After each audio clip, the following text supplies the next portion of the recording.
Je vois vraiment pas en quoi être pauvre, ça serait plus acceptable moralement. En vrai, je dirais même l'inverse. Si t'es pauvre et que tu restes dans ta condition de pauvre, là, il y a un vrai problème. Ton devoir moral, c'est d'évoluer, de ramener plus d'argent à la maison. Pas seulement pour toi, mais pour ta famille. Si tu veux rester pauvre, t'es qu'un putain d'égoïste, en fait. Je sais qu'il y en a qui vont dire, oh, comment il parle des pauvres. Je m'en bats les couilles, je sais d'où je viens, j'ai été pauvre. Maintenant, faut appeler un chat un chat. Si t'es pauvre, t'es pauvre. On va pas dire, personne en déficit d'argent. Qu'est-ce que c'est ce délire, quoi? Bienvenue à toi dans le premier épisode du Percute. Je t'explique le concept en quelques secondes. Dans ce nouveau format, je veux briser les idées reçues, parler de toutes les choses qui sont interdites et déglinguer le politiquement correct. Mon seul objectif, c'est que tu aies une information brute mais claire et précise et surtout sans filtre pour que tu aies les vraies informations pour ton investissement et le développement de ton patrimoine. Pas de chichi, pas de blabla, on rentre tout de suite dans le vif du sujet.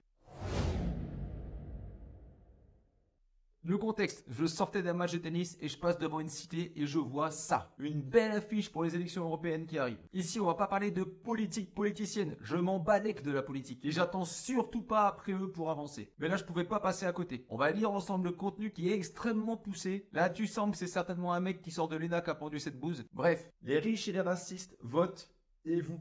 Putain que c'est nul. Bon d'abord t'auras compris, les riches et les racistes ils l'ont mis sur la même ligne. Ça veut dire que pour eux, riche égale raciste. Ça veut dire quoi ça? Ça veut dire que chez les pauvres il n'y a pas de racisme. Mais des racistes il y en a partout. Il y en a chez les riches et chez les pauvres. Ça a rien à voir avec l'argent le racisme. Deuxième point, ce genre d'affiche tu le trouves en général à l'entrée des cités. Là où bien évidemment les salaires sont faibles. Et encore une fois ça veut dire quoi? Ça veut dire que si t'es pauvre, tu adhères à cette théorie. Mais ce qui est sous-entendu, c'est surtout ne deviens jamais riche. Bah oui, puisque si les riches sont racistes, si tu deviens riche, tu deviens obligatoirement raciste. Donc ces tocards qui ont écrit ce genre d'affiche électorale, ils ne veulent qu'une chose, c'est laisser leur électorat dans la pauvreté. Ils veulent pas qu'ils s'en sortent, parce qu'une fois que tu t'en sors, théoriquement, tu ne fais plus partie de leur clan. Et c'est là où ça devient important. Qui fait ce genre d'affiche électorale? Encore une fois, je te le dis, moi les partis politiques, ça passe derrière l'oreille si tu veux. Depuis que tu votes, depuis que les présidents sont élus les uns derrière les autres, qu'est-ce qui a changé réellement pour toi? À part une chose, bien évidemment, les impôts qui augmentent en flèche à chaque fois. Peu importe ce qu'on dit avant, peu importe le programme, les impôts augmentent que tu sois du côté droit ou du côté gauche. Et d'ailleurs, tu peux regarder la courbe de la dette de la France qui est la même. Ça augmente toujours en flèche. En gros, quoi qu'il arrive, ça sera toi qui vas payer. Mais restons sur cette notion de riche parce que c'est le point central de ce que je vais exposer aujourd'hui. Donc, qui est le Gugus qui a écrit cette merde? Bah, à première vue, tu te dirais c'est un pauvre, c'est logique. Bon, moi, pour commencer, je voudrais bien savoir ce que ça veut dire d'être riche. Bah, écoute, j'ai fait mes recherches, j'ai tapé riche en 2024 et voilà sur quoi je suis tombé. La question est simple, à partir de quel revenu mensuel peut-on considérer que l'on est une femme ou un homme riche en France en 2024? Et j'ai ce chiffre exact. Alors très précisément, une personne seule, sans enfant, qui gagne 3 860 € net par mois après impôts et prestations sociales est considérée comme riche. Si on se fie à ce média, pour 3800 balles, t'es considéré comme riche dans ce pays. Ils disent aussi qu'à moins de 1000 balles, t'es en dessous du seuil de pauvreté. Les classes populaires sont en dessous de 1350 balles. Et les classes moyennes entre 1005 et 2007. Donc c'est qui le génie qui a créé cette affiche électorale? Bon, j'ai fait mes recherches. C'est un mec qui s'appellerait Jean-Luc Mélenchon. J'ai rien après lui, moi je le connais pas. A priori, il s'est présenté à l'élection présidentielle. Et ces mecs-là, ils sont obligés de faire ce qu'on appelle leur déclaration de patrimoine. En gros, tous leurs revenus et tout ce qu'ils possèdent. Quelle ne fut pas ma surprise quand j'ai vu que ce mec était multimillionnaire. Si je m'en tiens à son affiche, c'est donc un putain de raciste. Ah, c'est QFD. Néanmoins, je ne m'hasarderai pas à de tels propos, et je vais regarder en détail sa déclaration. Donc le mec, il a un appartement à Paris qui coûte 1 200 000 €. What? 1 million de... Oh putain, le président des pauvres. Attends, en plus, c'est pas tout. Il a une maison dans le Loiret. Et merde, elle vaut 170 000 balles. En plus? Donc là, je veux tout de suite une espèce d'incohérence. Le mec, il est vraiment nul. Il a acheté une maison en 1996. Il l'a acheté 90 000 €. Il a remis 100 000 balles de travaux. Ça veut dire que l'enveloppe lui a coûté 190 000 €. Et quasiment 30 ans plus tard, sa maison vaut 170 000 €. Y a pas un petit souci là? Le mec, il a perdu 20 000 € de valeur sur sa maison au bout de 27 ans. Mais il suffit de regarder la courbe des prix de l'immobilier pour bien voir que l'immobilier a augmenté en 30 ans, peu importe le secteur où tu te trouves. Et ce mec-là, c'est peut-être un des seuls en France qui a réussi à faire un achat immobilier qui perd de la valeur en 30 ans, malgré 100 000 € de travaux investis. Là, j'en vraiment que trois solutions. Soit, premièrement, c'est une burne en calcul et s'est fait complètement carotter quand il a acheté sa maison. Deuxièmement, c'est un vrai gros dégueulasse et sa maison, elle est vraiment pourrie. Je sais pas, il a du chier sur les murs, je sais pas ce qu'il a foutu le mec, mais pour perdre autant de valeur, c'est n'importe quoi. Soit c'est un gros mytho, il est en train d'évaluer le montant de sa maison, peut-être pour des raisons fiscales, ça se regarde, mais en gros, ça veut dire que c'est vachement sous-évalué. Quelle maison en 30 ans n'a pas augmenté qu'en plus quand t'as fait des travaux, enfin je veux dire, ah ouais, c'est débile quoi. Bon, visiblement, ce mec-là veut diriger la France. Retiens ça. Ensuite, il a des comptes bancaires. 4 000 balles sur un compte, 1 200 sur un autre, 60 000 sur un, 10 000 sur un, 20 000 sur un autre. On n'est pas loin des 100 000 € sur ses comptes.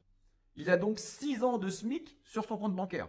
Je sais sais pas comment il a fait pour économiser ça alors qu'il préfère les pauvres aux riches. Voilà, t'as un mec qui doit être schizo, tu vois, il aime pas les riches, par contre, lui, il l'est. Pourquoi pas? Je me suis dit aussi, je vais regarder, tiens, combien il touche tous les mois, ce mec-là. Parce qu'il doit être très proche du SMIC, vu ses valeurs et vu ses idées. Et donc, encore une fois, je suis allé fouiller et j'ai trouvé ça. Le leader de la France Insoumise est en revanche bien député des Bouches-du-Rhône depuis 2017. Selon le site de l'Assemblée nationale, un député français touche au total 7 239,91 € bruts chaque mois. Une somme ramenée à 5 700 € une fois les cotisations sociales déduites. Ouais, t'as bien entendu, le mec, il gagne 5700 € par mois. Bon, je pense que c'est un minimum parce qu'avec le cumul des mandats, je pense qu'à ce niveau-là, tu peux faire quelque chose, tu vois. Mais bref, 5700 € net par mois. Si ça, c'est pas un salaire de riche. Parce que je te rappelle, on est considéré comme riche en France à partir de 3800 € net. Donc c'est quoi le problème? Pourquoi le mec, il en a autant après les riches? Bon, je tiens à te le dire, je ne lance pas la pierre seulement à lui. Il y en a plein d'autres qui pensent comme ça. Vous avez une vision de la France très particulière, monsieur. Oui, je n'aime pas les riches. Je n'aime pas les riches, j'en pour bien. Du coup, en continuant mes recherches, je suis tombé aussi sur ça. Mais là, l'an prochain, vous aurez dépensé 250 milliards d'euros. Ah non, ça, mais c'est pas possible. En tout cas, plusieurs dizaines de milliards, Oui, l'augmentation du SMIC, sans que personne n'ait à le payer. Aucun Français. Si, les riches. C'est sûr que si. Les riches. Alors, attendez les riches, faites pas les réponses à ma place. Non, mais j'avais une petite idée, c'est pour ça. Ah bon? Vous deviniez. Alors d'abord, tout le monde, pour l'impôt sur le revenu, tout le monde va payer. Mais il est clair que d'abord, il n'y aura pas 5 tranches comme maintenant. Non, il y aura 14 tranches. Voilà, 14 tranches. Comme ça, quand tu veux faire ton calcul, c'est hyper simple avec 14 tranches. À la dernière tranche, on prend quasiment tout.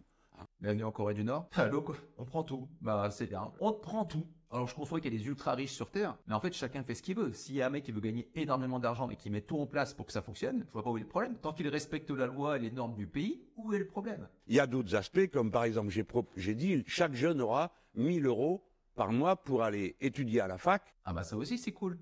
1000 € pour aller à la fac ou pour étudier. Et ça, c'est les gens qui payent qui vont devoir donner. Je comprends l'idée, c'est sympa. Tiens, prends 1000 balles. Mais il vient d'où cet argent-là? Faut bien comprendre un truc que les mecs ils savent aussi. L'État ne peut pas donner quelque chose à quelqu'un sans l'avoir pris dans la poche de quelqu'un d'autre juste avant. Mais la poche dans laquelle ils vont se servir, c'est la tienne si tu bosses. Et tu remarqueras que les impôts ne font qu'augmenter. Ces mecs qui n'aiment pas les riches, en général, ils veulent beaucoup d'argent à distribuer. Mais d'où il vient cet argent? Faut pas être teubé quand même, merde. J'ai pas fait HEC, j'ai pas fait l'ENA, mais merde, je sais compter quoi. Et bah non, eux l'argent ils le créent. On sait pas d'où il vient. Enfin, nous on sait, eux, on va leur donner de l'argent, mais tu le donnes, t'es teubé ou quoi? Le RSA, l'hôpital, le service public, l'école, tout ça c'est payé par ceux qui travaillent par le biais de l'impôt. C'est nous le poumon économique de ce pays. Je vois vraiment pas en quoi être pauvre, ça serait plus acceptable moralement. En vrai, je dirais même l'inverse. Si t'es pauvre et que tu restes dans ta condition de pauvre, là il y a un vrai problème. Ton devoir moral, c'est d'évoluer, de ramener plus d'argent à la maison. Pas seulement pour toi, mais pour ta famille. Si tu veux rester pauvre, t'es qu'un putain d'égoïste en fait. Explique-moi c'est quoi le concept de se lever à 7h du matin, partir de chez soi à 8h, faire une demi-heure de route pour aller travailler de 8h30 à 17h30, une demi-heure de route pour rentrer à 18h chez soi, être trop fatigué pour jouer avec les gosses le soir en rentrant, et même pas pouvoir leur payer un resto. C'est quoi la gloire dans tout ça? Explique-moi le concept un peu. Pourquoi pas essayer d'avoir plus de connaissances pour être mieux payé dans son boulot? Pourquoi pas vouloir chercher à faire toujours mieux? Je sais qu'il y en a qui vont dire « Oh, comment il parle des pauvres !» Je m'en bats les couilles, je sais d'où je viens, j'ai été pauvre. Maintenant, faut appeler un chat un chat. Si t'es pauvre, t'es pauvre. On va pas dire personne en déficit d'argent. Qu'est-ce que c'est ce délire quoi? Ne pas dire les vrais mots pour définir une situation, c'est un super début pour ne pas régler ta situation. Et c'est ce qui se passe de plus en plus aujourd'hui, surtout en politique. T'as plus le droit de dire certaines choses parce que ça pourrait choquer les autres. Mais qu'est-ce que je m'en fous? Moi, ce qui me choque, c'est de voir des gens qui sont pauvres. Des gens qui ont pas une thune et qui essaient pas de sortir de leur situation, qui laissent leurs gosses avec des fringues de merde, tu vois. Moi, ça me révolte. De toute façon, moi, j'ai essayé les deux. Essayer la pauvreté et la richesse. Dans tous les cas, je choisis la richesse. Puis celui qui aime bien la pauvreté, et bah qui donne son pognon à quelqu'un d'autre. Personne n'en empêche, hein. Et vas-y Mélenchon, n'hésite pas, il y en a plein des gens qui attendent ton pognon dehors. Déjà, t'as 2 biens immobiliers, t'as une maison, un appartement. Bah écoute, tu vends l'appartement à 1 million là, puis tu vas les répartir tes 1 million au resto de cœur. Vas-y, fais-le, on te suit, hein. Et tu remarqueras que les gens ont besoin de quelque chose, hein. En général, c'est pas d'une épaule pour pleurer, hein. C'est du pognon pour bouffer. Et va essayer de nourrir un enfant avec des câlins, toi. Juste un point de détail. Aujourd'hui, les 2% de Français les plus riches, ceux qui payent le plus d'impôts, s'acquittent de 40% du total du montant de l'impôt sur le revenu. Voilà, 2%, 40%. Vous allez leur demander de payer davantage. Oui. Bah oui. Bah vas-y, on va leur demander de payer plus, pourquoi? Quelle question! Mais c'est pas assez 40% pour 2%. Attendez. Donc là, t'as bien entendu. Il y a 2% des Français qui payent quasiment la moitié du total de l'impôt sur le revenu. Ça veut dire qu'il y a 98% des Français qui ne payent que les 60% restants. Je défends pas les riches particulièrement. Et je dis simplement que les mecs, ils payent. Quand tu gagnes de l'argent, tu payes. S'il n'y avait que des riches en France, le pays serait riche. Moi, par exemple, une de mes passions, c'est d'expliquer aux gens comment faire pour s'enrichir, pour développer ses finances personnelles, pour développer son patrimoine, pour être une meilleure personne, en vouloir un petit peu plus à chaque fois. Et pas comment faire pour avoir l'aide de l'État pour faire quelque chose. Non, la seule aide dont on a besoin, c'est la nôtre en fait. C'est nos bras, nos manches qu'on lève et d'aller bosser, d'aller faire fructifier le pognon. Mais non, tous ces mecs qui viennent de donner des conseils à la télé, ils ont jamais vraiment travaillé dans la vraie vie, dans le civil. Ils savent pas ce que c'est que de créer une entreprise ou d'être rentable. C'est pas du tout leur concept. Pourquoi donner cet argent à l'État? Il gère en général son budget comme un panier percé. Sérieux, il file de l'argent à tout le monde. On est en déficit depuis des dizaines et des dizaines d'années. Il y a aucun mec qui a fait un bilan en équilibre. On veut donner du pouvoir à des gens qui sont incapables de créer une entreprise rentable. Il y a quand même la TVA, les impôts sur le revenu, les impôts. Tout ce qu'ils récupèrent, en fait, ils en ont pas assez juste pour faire tourner le pays. Ils sont obligés d'emprunter. Il faut savoir qu'aujourd'hui, on est tellement endetté que l'intérêt de la dette, pour le rembourser, on est obligé de faire un emprunt. Bah ouais, on fait un emprunt pour rembourser l'intérêt de la dette. Et il faut savoir que même en faisant ça, on rembourse pas tous les intérêts, ce qui fait que tous les ans, la dette augmente. On marche pas un peu sur la tête, là? Il y a des mecs comme ça qui viennent nous dire, je vais prendre votre argent et je vais le gérer pour vous. Alors que eux-mêmes ne savent pas gérer leur propre argent.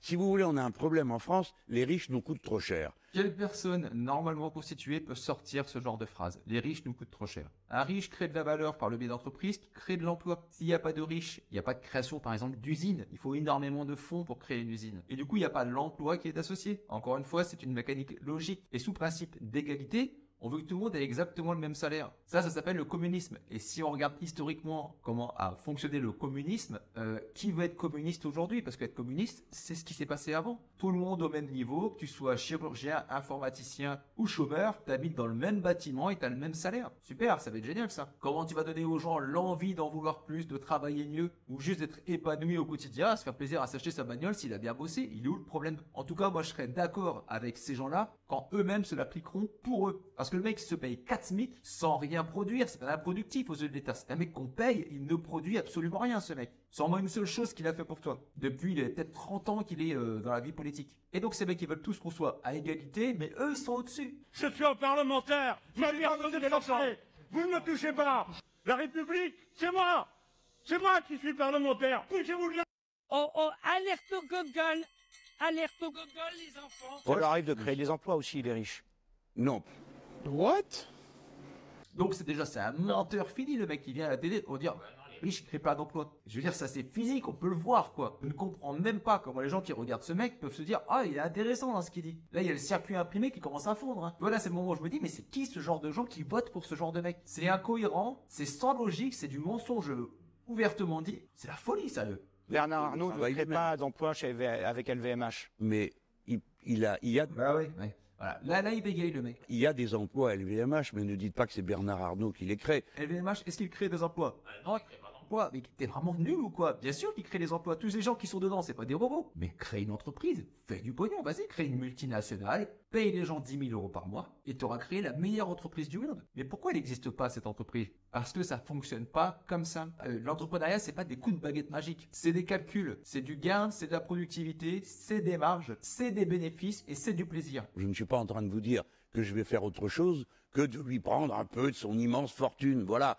un peu, même beaucoup, mais de la prendre. Mais ce qu'ils possèdent, c'est pas de l'argent liquide sur leur compte. Encore une fois, c'est une grosse déformation et c'est de ne pas comprendre comment fonctionne l'entrepreneuriat en France. Les mecs ont créé des business comme la société LVMH, qui est quand même un fleuron mondial. C'est une des rares entreprises françaises qui rayonne à l'international. Merci, bravo, cocorico pour une fois. Donc la valeur du mec en milliards, c'est s'il revendait son entreprise, son outil de travail. Mais c'est pas de l'argent qu'il a dans sa poche. C'est un groupement d'entreprises. Maintenant, attention, Bernard Arnault, bien évidemment, il gagne beaucoup d'argent. Mais confondons pas la valeur de ces entreprises et l'argent qu'il a sur son compte. Parce que si les gens qui travaillent dans cette entreprise ne faisaient rien, ils ne créeraient rien du tout. D'accord. Oui, bien évidemment, s'il n'y a pas de travailleurs, il n'y a pas d'usine. Mais s'il n'y a pas d'usine, il n'y a pas de travailleurs. Et dans l'ordre, c'est le travailleur qu'il faut en premier ou l'usine. Bah, c'est l'outil de travail. L'usine, j'ai plus rien, moi. C'est encore de la logique. Si tu crées pas une usine, personne peut postuler. C'est tellement logique. Il faut partager. Écoutez, c'est une situation de crise totale. Donc quand c'est la crise totale, tout le monde se serre les coudes, voilà. Moi je suis d'accord, faut partager. Je trouve que t'as trop de SMIC dans ton salaire, tu vois. 1,5 ça te suffirait, donne tout le reste. Est-ce que tu crois qu'il va donner son pognon ce mec-là? Que nenni? Personne ne voudra créer une entreprise sans avoir une contrepartie, sans pouvoir vivre, sans pouvoir bouffer. Et aussi se faire plaisir. Tu te fais chier à créer une boîte, c'est long, ça prend du temps, c'est nerveusement super dur. Des fois t'embauches des mecs, c'est aussi des tocards, tu peux rien, t'as des très bonnes personnes partout, mais t'as aussi des nulos. Après avoir entendu tout ça, j'ai voulu faire mes recherches bien évidemment sur LVMH et voir quels sont les salaires dans l'entreprise. Dans une période d'inflation, on voit l'effet que peut avoir une publication de résultats qui sont très bons. Est-ce qu'il y a aussi chez vous une tension sur les salaires? Chez Total, ils ont négocié sur 7%, c'est la base de ce matin. Est-ce qu'il y a des demandes du même niveau chez vous? Chez LVMH, nos employés sont assez bien payés. Le salaire moyen chez LVMH est de 52 000 €, sans la participation, sans l'intéressement et sans les primes. Compare avec ton propre salaire, le salaire moyen de ton entreprise. On a une participation et intéressement moyenne de 9 000 € par employé. Je crois que dans les groupes comparables, on est plutôt aux alentours de 2 000 2 500 €. Est-ce que tu as autour de 9 000 € de participation à l'année? On a évidemment été parmi les premiers à annoncer une prime de partage de la valeur au moment où l'inflation a frappé fort en septembre. Est-ce que tu as une prime de partage de la valeur, toi, dans ton entreprise? Est-ce que tu as déjà entendu quelqu'un de chez LVMH se plaindre, faire la grève parce que les conditions de travail étaient trop dures, le salaire trop faible? Non, jamais. Les mecs se plaignent pas, ils ont un boulot qui leur plaît, le patron doit faire tout ce qu'il faut pour que l'employé soit bien. Moi, j'entends jamais parler d'LVMH. J'ai jamais vu LVMH au milieu d'un rond-point, si tu veux. Le SMIC en 2024, c'est un peu moins de 1 800 € brut. Ça fait en gros 21 500 € à l'année. Un poste bas chez LVMH comme un poste de vendeur, c'est payé autour de 32 000 € à l'année. Il y a 10 400 € d'écart entre ce que le salaire plus bas de l'État propose et le salaire plus bas proposé dans un groupe comme LVMH. Là-dessus, je te parle pas des primes qui peuvent être énormes et s'ajouter bien évidemment à ces revenus. Qu'est-ce que je veux te dire à travers tout ça? On a autour de nous beaucoup de bruit ambiant qui veulent absolument qu'on reste dans l'état dans lequel on est. Ils veulent surtout pas qu'on évolue, qu'on aille chercher quelque chose de plus fort, plus loin ou plus vite. Ils veulent pas qu'on soit indépendant et libre financièrement. Et pourquoi ça? Parce qu'une fois que tu es libre, tu es plus influençable. Tu peux prendre tes propres décisions, tu peux quitter ton emploi, monter une entreprise, aller à l'étranger si tu en as envie, vivre à l'étranger. Si tu en as marre du système français, tu peux te barrer. Tu as les moyens financiers de le faire. Et ça les fait chier. Tu sais, les mecs, ils se croient vraiment largement au-dessus de nous. C'est moi! Et ils voient en nous simplement des gens qui peuvent payer des impôts. C'est tout ce qu'ils voient. Ils sont pas là pour ton développement particulièrement. Le seul développement sur lequel tu peux compter, c'est le tien, par les connaissances que tu vas accumuler au fur et à mesure du temps et surtout par tes actions. Tout ce que tu vas apprendre, si tu le mets en action, là, tu commences ton développement. Qu'est-ce que c'est que la vraie richesse? La vraie richesse, c'est deux choses. Du savoir-faire et du faire savoir. Le savoir-faire, c'est les connaissances que tu as, tout ce que tu sais faire. Si tu es mécanicien, c'est réparer des bagnoles. Et si tu es bon en maths, c'est peut-être être prof de maths. Ton savoir-faire qui t'amène à faire quelque chose. Et le faire savoir dans tout ça, qu'est-ce que c'est? C'est faire comprendre aux gens quelles sont tes capacités et diffuser ce message. Par exemple, un mécanicien spécialisé peut dire « C'est moi la meilleure personne pour rénover des japonaises ». Bon, tu l'auras compris, je parle de voiture. Mais si tu ne sais pas diffuser ce que tu sais faire, tu ne pourras pas augmenter ta valeur, ta richesse. Si toute la France sait que c'est toi qui répares de la meilleure manière des voitures japonaises, beaucoup de gens voudront venir chez toi. Et si tu es le meilleur, tes prix pourront être plus élevés. Pareil, si tu es prof de maths et qu'à l'international, on sait que c'est toi un des meilleurs profs de maths, en gros, tu arrives à faire passer ton savoir dans la tête des élèves extrêmement facilement, il y a de grandes chances que Harvard veuille t'appeler pour t'avoir dans son université et que tu puisses gagner peut-être 5 fois ce que tu gagnais avant en tant que prof à Corbeil-Essonnes. C'est ça la richesse, c'est du savoir-faire et le faire savoir. Dans mon domaine, c'est exactement ce que je fais aussi. J'ai un savoir-faire depuis 15 ans pour générer de l'argent en immobilier et par le biais de cette vidéo et de toutes les autres, je le fais savoir. Et du coup, je peux te transmettre mes données et mes connaissances et en tirer un certain avantage. Sur ma chaîne YouTube ou sur mon Instagram, j'ai toujours de plus en plus d'abonnés. D'ailleurs, je vous remercie et je propose des solutions beaucoup plus approfondies comme des accompagnements ou des calls. D'ailleurs, j'en profite pour le faire savoir parce que j'applique exactement ce que je dis. Tous les conseils que je te donne, je me les applique à moi aussi. En ce moment, tu as une grosse réduction sur les calls. Si tu me demandes comment passer à l'action, quelles connaissances il te manque pour pouvoir avancer, quelle est la meilleure façon de commencer dans l'immobilier avec ta situation personnelle, en gros une forme de coaching complètement personnalisé qui sera adapté complètement à ta situation, tu remarqueras que ce genre d'échange personnalisé en one-one, ça n'existe pas chez les autres formateurs et il y a une raison simple. Ça prend beaucoup de temps et c'est pas scalable. Ça veut dire que j'ai besoin d'être présent à chaque fois que je fais un call. Moi, j'adore ça et je trouve que c'est une super méthode pour qu'on ait un contact toi et moi et pour que tu puisses avancer extrêmement précisément et avoir des résultats le plus rapidement possible. La contrepartie, c'est que ça me demande beaucoup de temps, ce que les autres n'ont pas du tout envie de faire. J'aime cette proximité, j'aime qu'on puisse le faire. Vous êtes de plus en plus nombreux, j'essaie de mettre le maximum de calls disponibles en ligne. Je sais que parfois il y a plus de dispo et je suis désolé. J'ai aussi beaucoup d'autres activités à côté qui me prennent du temps. Donc si toi tu ressens l'envie de ce genre d'accompagnement pour t'aider à avancer dans ta situation, j'ai tendance à dire arrête de remettre au lendemain et passe enfin à l'action. C'est tout le but de ces calls. Donc profites-en pour te lancer en faisant le moins d'erreurs possible. D'ailleurs, si tu le savais pas, tous mes calls sont absolument satisfaits ou remboursés. On fait ensemble l'intégralité du call et à la fin je te pose la question, est-ce que tu es satisfait ou est-ce que tu souhaites le remboursement de ton call? T'as absolument aucun risque sauf celui d'être extrêmement satisfait et d'enfin passer à l'action, gagner des pognons. Merde, trop dur comme risque. Ce genre de format il est hyper important pour moi parce qu'il y a plein de choses que j'ai pas dit jusqu'à présent, des choses que je pense, des choses qui peuvent être un peu trash, des choses que les gens veulent pas forcément entendre, mais tu sais quoi, je m'en fous, je veux t'apporter toute la vérité. Et d'ailleurs pour une fois, je veux pas demander aux gens de s'abonner. Désabonne-toi si t'aimes pas mon contenu, si t'aimes pas ce format-là, pars tout de suite parce que je vais pas m'arrêter. J'en ai après personne particulièrement, mais regarde pas ce contenu si ça ne te touche pas, si tout ce qui est dit dedans ne te correspond pas. Je peux le comprendre, ici tu perdras ton temps, je serai toujours pareil. J'essaierai de faire en sorte que tu évolues, que tu aies de meilleurs résultats, que tu investisses enfin. Je vais pousser au cul tout le temps pour que toutes les personnes qui me regardent puissent investir, prendre sa vie en main et enfin réussir. C'est ce que j'ai fait quand j'avais 25 ans, c'est la meilleure chose que j'ai faite. Aujourd'hui, je regrette pas, je suis libre de mon temps, je peux faire ce que je veux. Tu as pu voir vidéo après vidéo, je ne te vends absolument pas du rêve. Je te montre simplement comment je fais, quels sont les résultats et comment les appliquer à ta situation. Donc pour ceux à qui ça parle pas, ciao bye. Et pour tous les autres, on va continuer le contenu de dingue. Des choses que tu n'as jamais entendues ailleurs, je vais le dire ici. Donc si tu veux de l'immobilier vrai et sans détour, investis en toi.